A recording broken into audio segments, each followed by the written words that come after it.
Mavid bəy, Neo Motors olaraq kiçik büdcəli Çin avtomobilləri gətirirsiniz, yoxsa yox? Yoxsa ancaq sifarişlə gətirirsiniz o avtomobilləri? Təbii ki, gətiririk. Bugünkü gündə bir avtomobil haqda sizə məlumat verim. 2025-in sonları və 2026-nın ən güclü flaqmanı Changan Ocean X5 Plus modeli. Bu crossoverdir.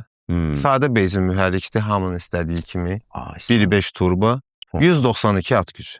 192 at gücü verir, sadə mühərrik. Gözəl avtomobildir, görünüş olaraq çox futuristikdir, ən çox xanımlarımızın xoşuna gəlir. Avtomobil hal-hazırda bizdə stokda da var, yolda da. Dünən gecə avtomobili qəbul eləmişik, stokda da var. Təsəvvür eləyin ki, mən hələ bu qədər avtomobilə sorğu görməmişim.